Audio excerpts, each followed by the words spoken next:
What's up, Yang Gang? So, we're going to talk about the debates. You know, your dad contacted me, sent me a message yesterday. Yeah. And we were talking about Joe Biden and Donald Trump. And I told him that I hope that they got on the stage and I hope that they exposed themselves.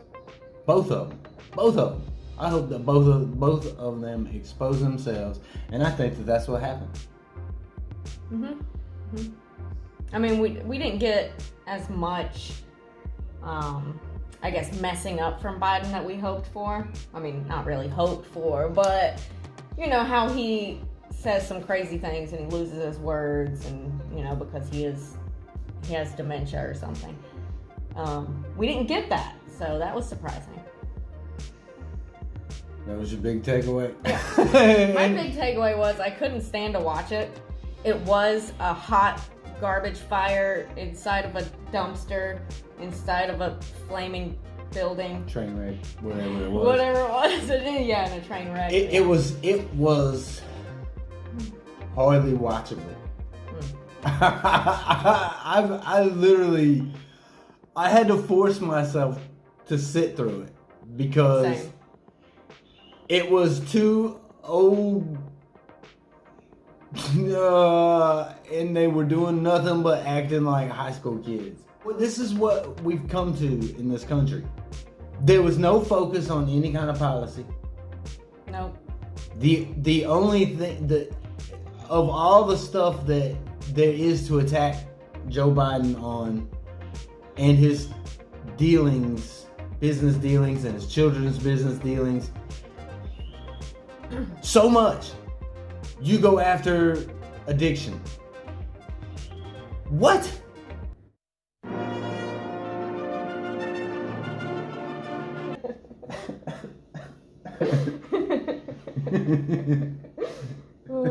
Joe Biden's face.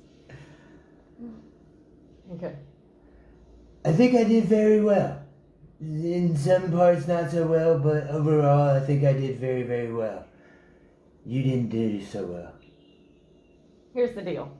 I did very well because Trump's a clown. You didn't even answer the question about why your son's a cocaine addict. Why do you keep getting closer to the screen? It's my screen. This is my screen. Get out of my screen, Biden.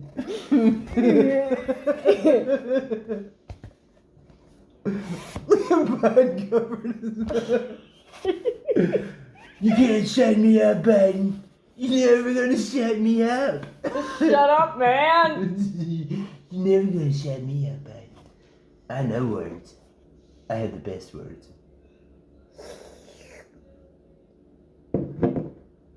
No discussion of policies. The one thing that Trump did right last night, if I could say that Trump did anything right last night, It was just one thing. he said, I did more in 27 months than you've done in 27 years or whatever he said. Yeah. He's right. Joe Biden is the architect of the crime bill.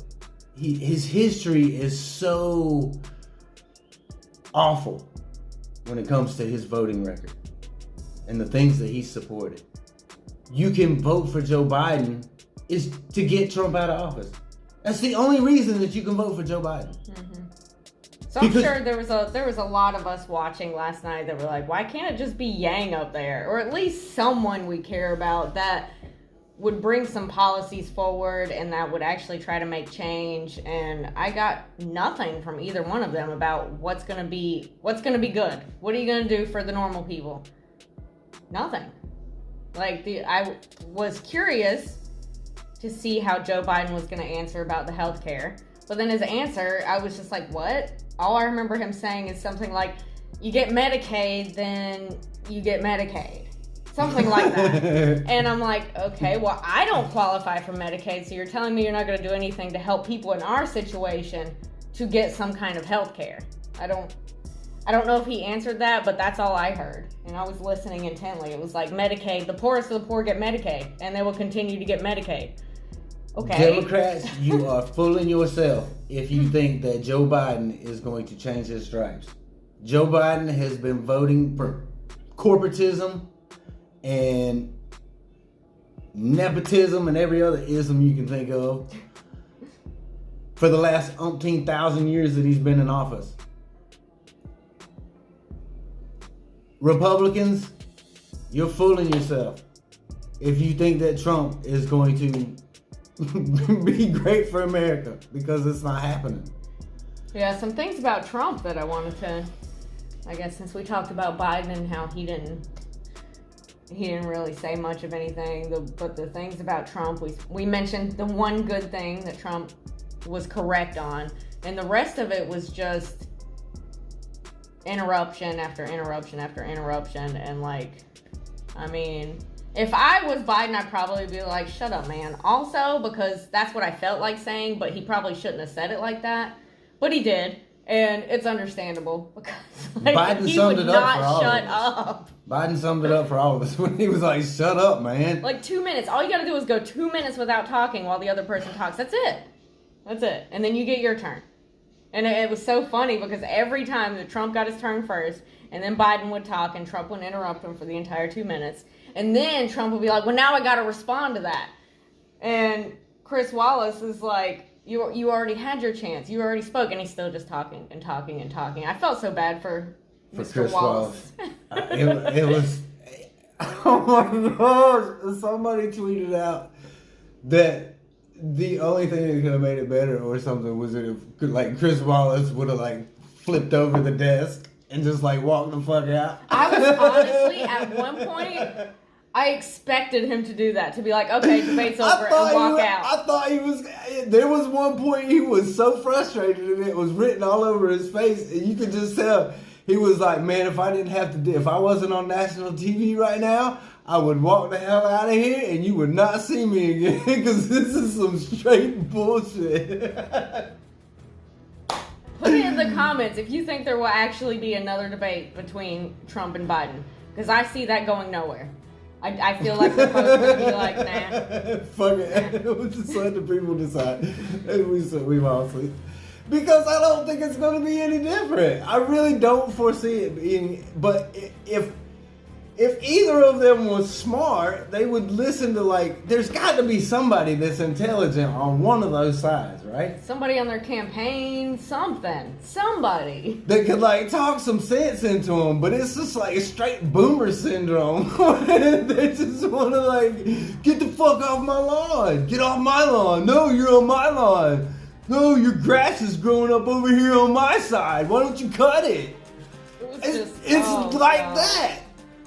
And I couldn't, like, the fact that Trump couldn't even, like, say anything about racism or white supremacy. He was just like, when Proud Boys, stand by, which they're going to take that as, yay, the president supports us and everything we're doing. Yeah, stand by. Oh, we're ready, Mr. President. Come on, man, get the hell out of here with that. And then the racial sensitivity classes being the only thing that Trump can call racist, and not white supremacists. That's crazy. The only thing that's racist to him is racial sensitivity training. Right.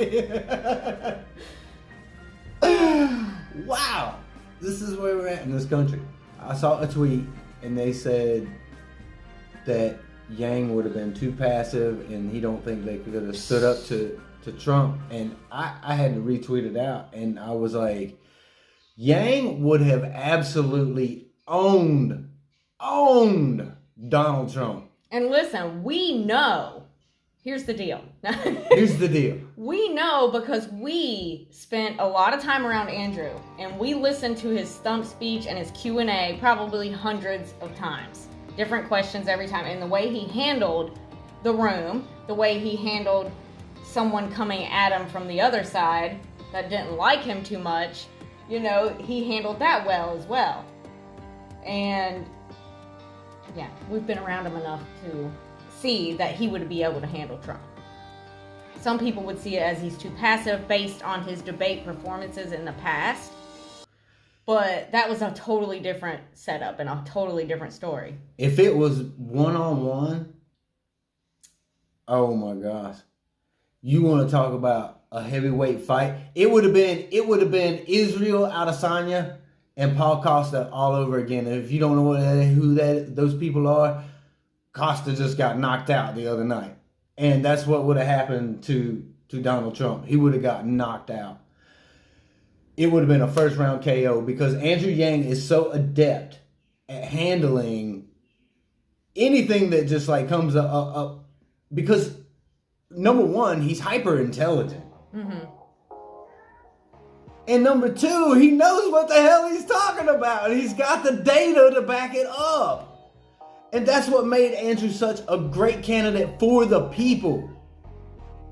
He had policies that were designed to help us. That's why the broke folk vote was so behind him. I'm still surprised that Andrew Yang is not the nominee. Because it's like, are Americans that dumb? I mean, we've gone through this over and over again. Are Americans racist? They don't want an Asian American president. Are they dumb? Because they don't understand what the words that are coming out of his mouth. You asked if Americans were dumb like 4 times. Yeah. Because that's the only... We've tried to figure it out many times. And the only thing that we can come up with is Americans are dumb. I actually think a lot of it was just pure name recognition. Name recognition. Low information voters. Oh, Lord. One eternity later. I guess in the end, it's a cruel world that we're living in right now. We could have had Yang. We should have had Yang. But don't lose hope, Yang Gang. Don't lose hope. Don't lose Sum hope. up the debates in one sentence before we go.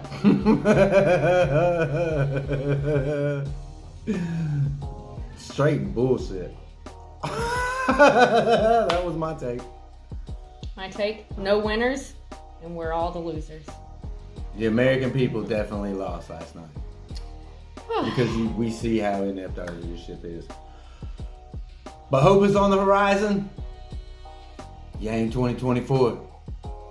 Let's get it, Yang Gang. See you on the next one. We're getting started now.